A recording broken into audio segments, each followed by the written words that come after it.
No, he was pleased. So, Well, he had to have been glad to have somebody there with him besides having to just be alone with all the other. yeah, Yeah, the animals each had one of each. yeah. And Uncle Woody, you did so much stuff to know that God made good things. So, there were a lot of relationships that were beginning to be built on that first Sabbath day. There was a relationship between Adam and Eve. There was a relationship between Adam and Eve and God. But there was also a relationship between Adam and Eve and the other animals. Because they were told that they were in charge, that they were to look after the well-being of these other animals. And I don't know what that entailed then. But there was a getting to know. If you are around animals, you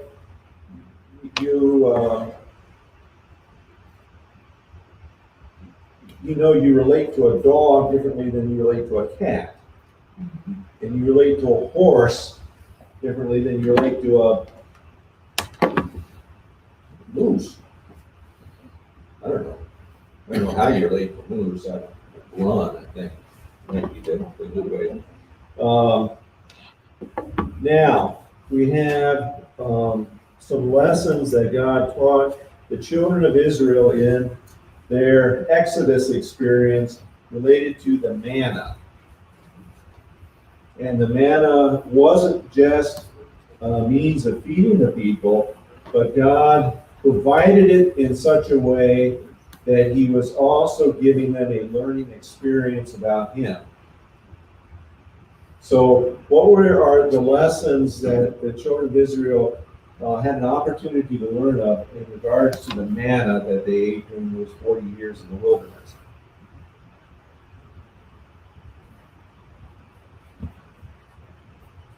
It was to collect it in the morning, and it was eat it all in one day. You don't do nothing for the next day. Exactly the opposite of what we're talking. Save it for all. Yeah. Now, that would have been a challenge for me because the manna came overnight apparently. And as the sun dried up the dew, the manna also disappeared. So you had to get up early. I don't like to get up early. Not a morning person. Why can't I sleep in and then go out? Oops, no eating today. No. You would have sent your wife, no It was woman's work, wasn't it? No problem. I don't think it was women's work, but so there was this lesson of industriousness, if I could say that. And these people had been slaves, and they thought that their slavery was really hard on them. And I don't know how hard it was. They were required to make bricks during a period of this and get their own straw, but not everybody was involved in brick making, I don't think.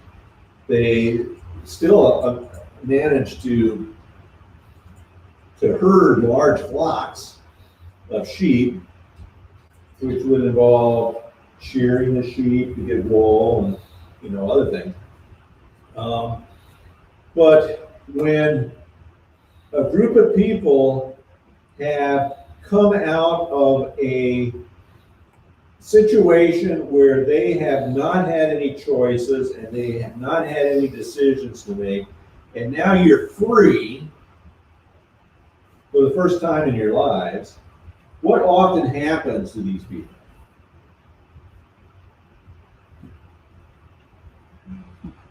With nobody to tell them what to do, they don't do anything. They do too much. And they get in trouble. Yeah. So I think the manna was good for food, but God gave it in such a way that it prevented the people from the natural tendency after slavery to become lazy, to become indifferent, to become maybe just very selfish, only thinking about themselves. So every morning, they had to get up and they had to collect this. And it wasn't just a matter of going out with a jar or something, dipping it up. It had to be picked up, peeled off somehow. I don't know, but it took effort. And then it had to be pounded or some cooked or whatever. So, Was it manna like a bread? well, it was made into a bread, but it is described as a little thin wafer, a little crust maybe that developed on the ground. You had to pick these little crusts up, and given the number of people that they were, you had to spread out for miles to get all this stuff. Wouldn't just go out on the ground outside a tent and pick it up. So the lesson taught them to work. But it also taught them to rest on one day, didn't it? Because when some of them went out on the seventh day to get their manna, after having gone out 6 days in a row and expecting it on the seventh day, what did they find? Nothing. There wasn't any. It wasn't there. Now, why did God do that? Teach them a lesson. Gathering up for the Sabbath. And they will keep. Yeah. I think there would have been a tendency on the part of the people who'd never been to this area of the world before. They'd already been in Egypt. I think this was just a natural phenomenon. This just shows up in this area. This just is natural. If it was natural, why did it come 6 days and not on the seventh day? You know, some people will depict the manna as some kind of pollen or something that blew off the trees. Well, wouldn't it belong off 7 days a week? But there was none on the seventh day. So God definitely wanted to make the people understood that it was Him, it was He who was providing for their food. And He was willing to provide it every day, not letting them become lazy by getting a whole bushel one day and then just resting the rest of the day, but He wanted them active 6 days a week, and then He wanted to give them a blessing of not. Now, on Friday they had to gather twice as much, but that's the only day in which it did not spoil overnight. It remained good for 2 days. Once again, if it was a natural occurrence, that naturally would not occur. If something spoils one day, it's going to spoil every day. Any other lessons that you could think of that God was trying to teach the people with the manna? The lesson of full trust to what He said. Because some people might be just, oh, he might that, He will not do it. I will just go out and the man will be there. But what He said, He will do. That, yeah. Get it on Friday, twice. On Saturday, you won't get it. And He made it. So, full trust to what He said. Trust in Him, yeah.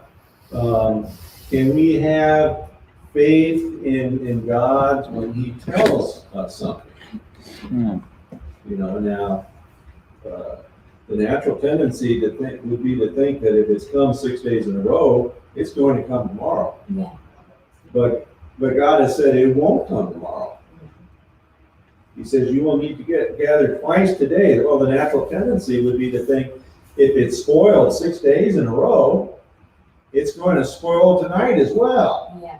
So what's the point of gathering twice as much? Well, the people who didn't go out in the morning to get it didn't eat that day.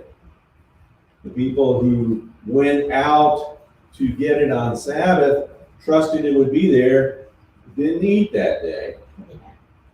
The people who trusted it to last overnight for 2 days didn't eat the second day.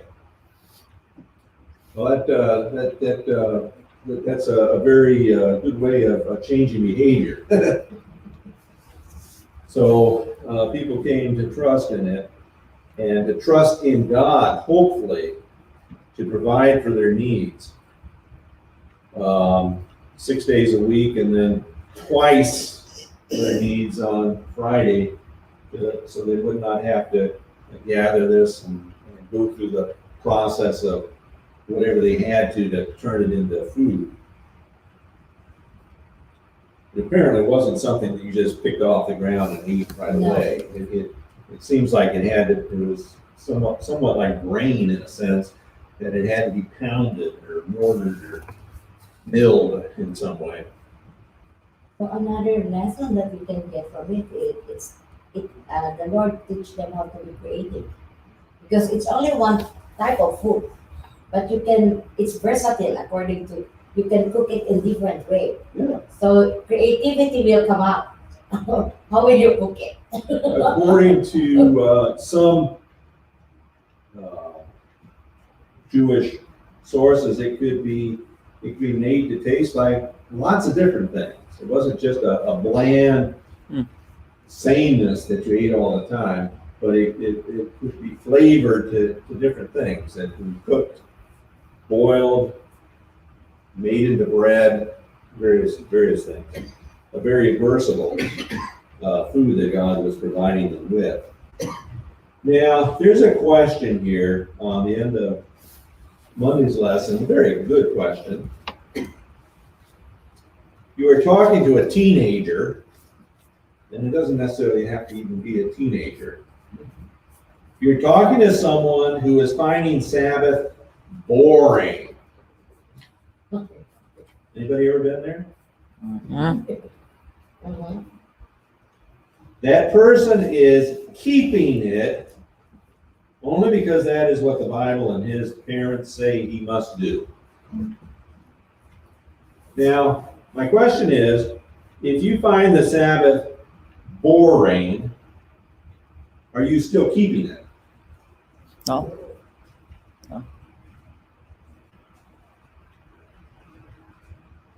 You know, the question there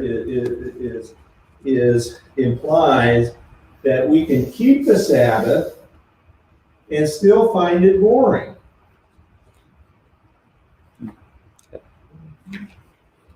So Sabbath is just something you do, some motions you go through, Mhm. and you can do that and receive no benefit from it. It's very easy for all aspects of religion to become that. Mhm. Just simply the motions that you go through. And some people get some benefit, some emotional or some benefit by going through the motions. But ultimately, that's just all it is. That is not true religion. Mhm. True religion does not focus on the how-tos. Hot what? True religion focuses on the who. Mhm. And if you are focusing on a relationship with God, is God boring? Mhm. I think if you really understood God, you would have to understand that He is the least boring being in the universe. Mhm.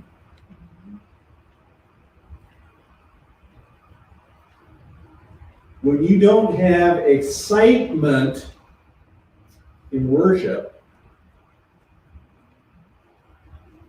when worship is just bland, are you really experiencing the presence of God? Now, on the same on the other extreme, you can have excitement without experiencing God. Mhm. It's not saying that excitement is God always. You know, we could have, you know, a three-ring circus for our worship service. We would leave, that was great. And we would be happy, but would we have experienced God? On the other hand, we can sit here glumly, standing, sitting, kneeling, sitting, opening our hymnals, opening our Bibles at certain pages, going through the motions. And for some people, that provides a certain sense of Comfort. being centered. I don't know. Mm.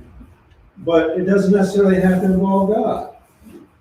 So in our worship, we want to emphasize God.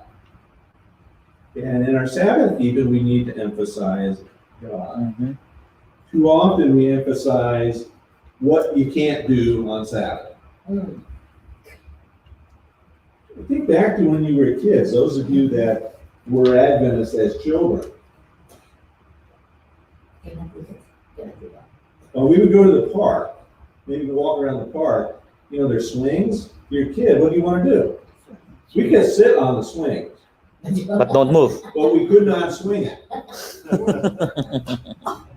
the point of that? There's slides, You're gonna slide. but you can't slide down it. That's like giving a guy a bowl of ice cream and saying you can't eat it. Yeah. Yep. You go to the park, you know, and as a kid, you want to play. Now, where in the Bible does it say thou shalt not play on the Sabbath? So is it the same here in America? Because that's where we were taught in the Philippines. You couldn't ride a bicycle. Maybe in the Philippines that was transportation, maybe that's how you got to church or something, I don't know. But we couldn't ride a bicycle. There's just all these things that you can't do. Mm. Uh-huh. What could you do? You could go to church. You have a nice Sabbath meal, Sit and read your Bible. and then you can read your Bible, and you could sleep the rest of the afternoon away. Would really be boring. Now, my parents really looked forward to the Sabbath because they needed rest. I didn't need any rest. I really hadn't worked. You know, so we need to be very careful, particularly when we're dealing with young people, that we properly present what the Sabbath is and not focus on what you don't do, because I don't want to live a life of not doing. Mm. I've done that long enough.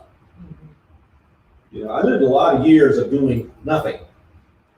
Really. I want to do something.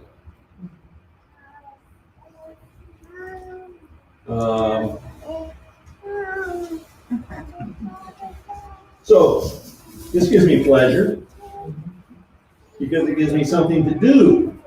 Mhm. Like that. I did one for my dad, I did one for myself. Done two for myself now. One's a different type of book, not one good one. But, so, if the Sabbath is boring to us, then it's a sign that we're really not focused in on the Creator. Yeah, that's true. Because there's nothing boring about God. He is the singular, most fascinating entity in the universe. Now, Tuesday's lesson, a time for learning priorities. Priorities are really hard in life, isn't it? Mhm. Because sometimes it seems like you have a number of real responsibilities and you can't meet them all. Seems that way, doesn't it?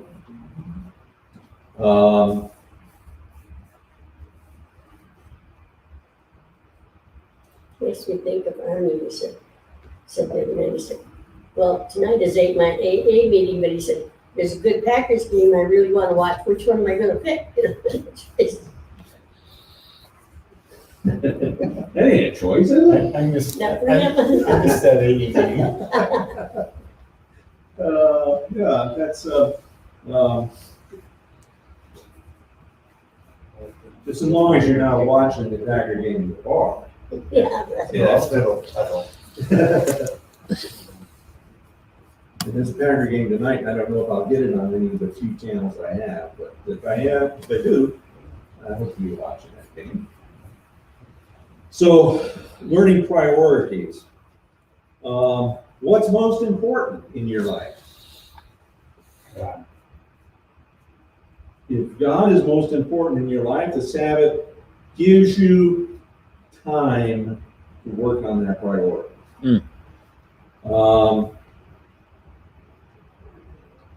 Now, some people have come to the conclusion that since God is the most important thing, I need to drop everything out of my life that is not related to God.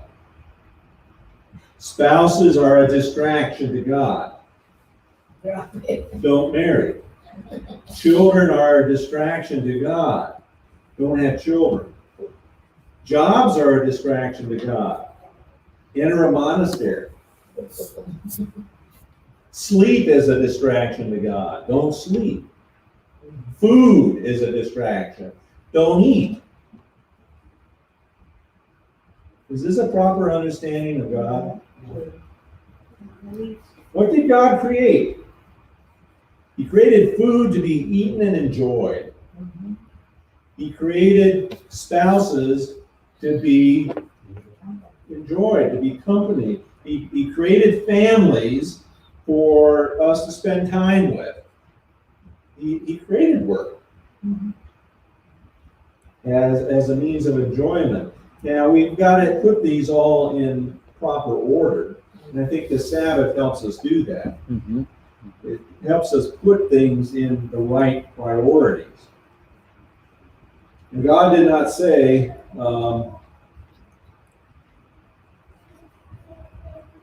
remember 7 days to keep them holy. He gave us 6 days for doing everything that is involved in living. And then he says, do that in such a way that you can stop for 1 day. And take time out to put things in proper perspective. So the Sabbath is a time for learning and living priorities and finding a balance in life. Now, there were times when I was working 90 hours a week, 6 days a week. If there wasn't the Sabbath, it would have been 100 hours.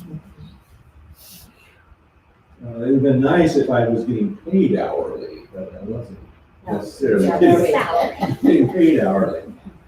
So the Sabbath became something that I could stand on and say, I will not work today. And some of those times, I just didn't wake up.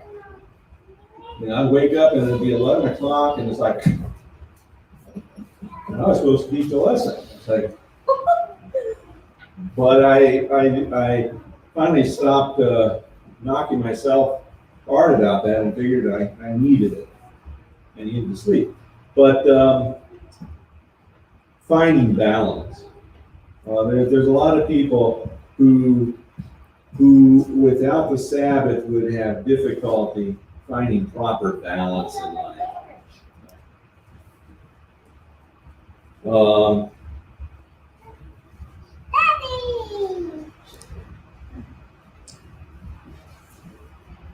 And then a time for community. Now, the Sabbath commandment itself does not say anything about coming together in worship. It doesn't say, remember the Sabbath day to go to church.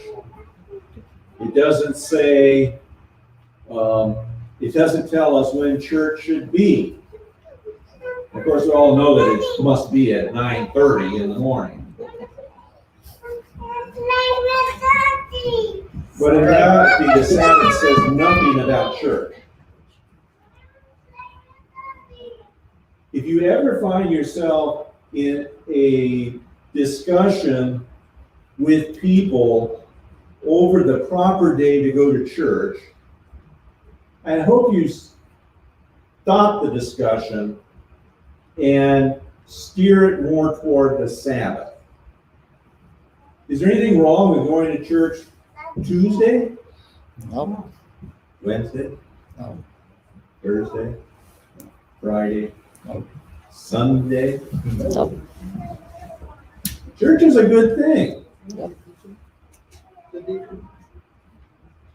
Our spiritual lives would probably be improved if we went to a church service every day. Yeah.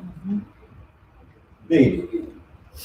Now, maybe we would come to rely on that church service, and that's not necessarily, God wants one-on-one time with us too. But church is a good thing. The Sabbath is not about which day you go to church or don't go to church. But the Sabbath is about a time, a very specific time that is holy. And man cannot transfer that holiness to another day or another time. You cannot say to God, God, today,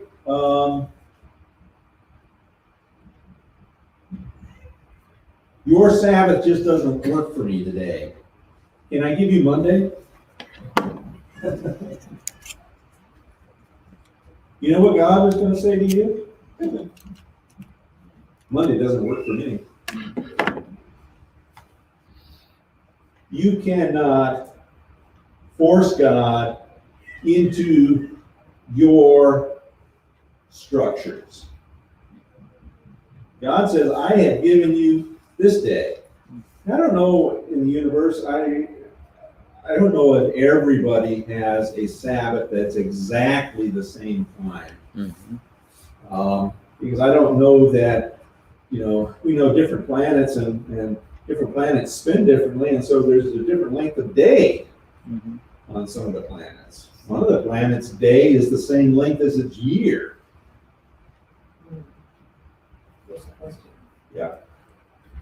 My parents, after they sold the farm after all his kids left home, and they bought a little 3-2 tavern.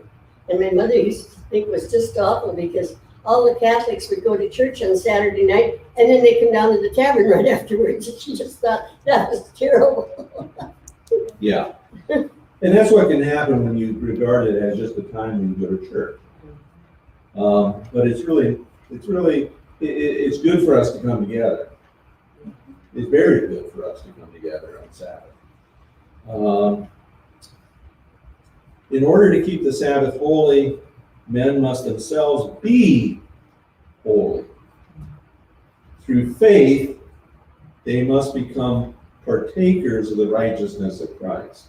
Now that's very important. You can't become holy through your own efforts. Mm-hmm.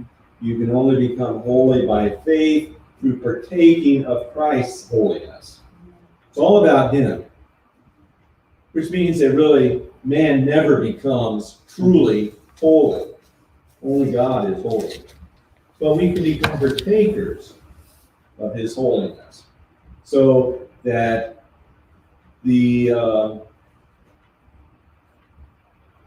Jesus directed people, He says, if you've seen me, you've seen the Father. Now that would be nice if we could say the same thing. If you have seen me, you have seen the character of God. Mhm. Ooh, Right. isn't that a goal to work for? What? I said, that sounds egotistical. Even if I thought that, I wouldn't say it. It would be, well, if it was true, it wouldn't be egotistical. But I don't think it can be true, but we have seen people that we can recognize are truly people who are partaking of the character of God, can't we? So,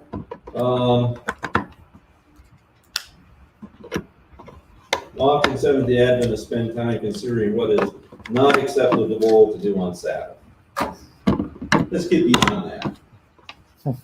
Let's focus on what is acceptable. Let's focus on what does bring us to a knowledge of God. Now, I want to, and this is, we're talking about education. How do you learn about God? And I want to play a short video. It's following up on something that we've mentioned. And then we'll just take a couple minutes to discuss this, because I think this bears on how we learn about God.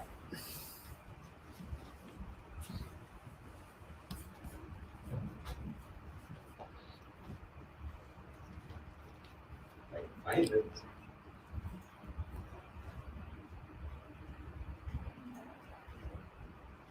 Hi, it's Captain Tricoli. You know, I couldn't have asked for a better Christmas present this year, and what a way to end 2020. When I discovered these children in Uganda singing one of my signature songs, Go Light Your World, with make-believe instruments and water bottles for microphones, I immediately wanted to help. The potential in these precious children was undeniable. With the very little they have, their passion and love for God is breathtaking. I worked on finding the right people that could be my voice, hands, and feet there, and with the help of your generous donations, purchased instruments for them, real instruments. I want you to see their joy and excitement.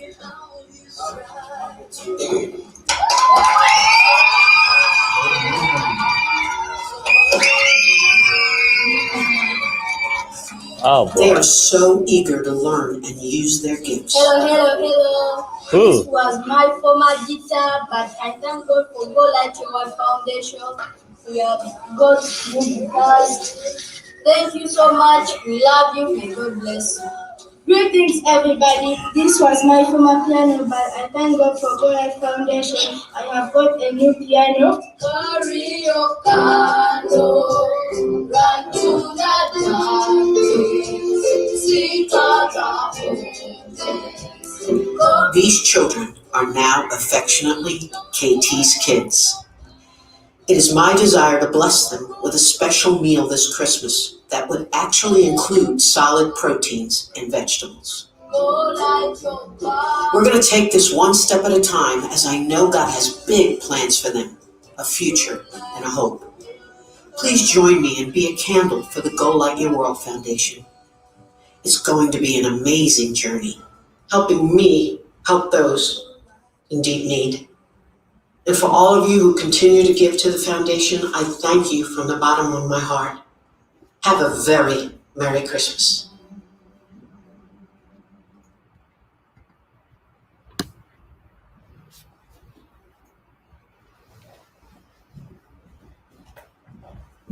Now, I had mentioned that video of the kids playing their make-believe instruments, and I said the only thought that I had when I saw it was, wow, those are creative kids. And then Kathy Tricoli thinks we need to get them real instruments. And isn't that a much better response? And it's not just something that is thought, it's something that is carried through it. Now, what do you think these kids have learned about God from that gift of instruments? Something of the love of God through the love of somebody else? Now, this is an orphanage in Uganda, It's just a guy who has collected these kids and is doing what he can to care for them. And I believe he is an Adventist. Not sure about that, but I had seen a posting where he is saying Happy Sabbath. So I believe he's an Adventist, but he doesn't get any much support from anything. So the kids basically eat cornmeal mixed with water. That's their diet. So when she talks about giving them a meal with some protein and vegetables, that would be something that they don't normally get.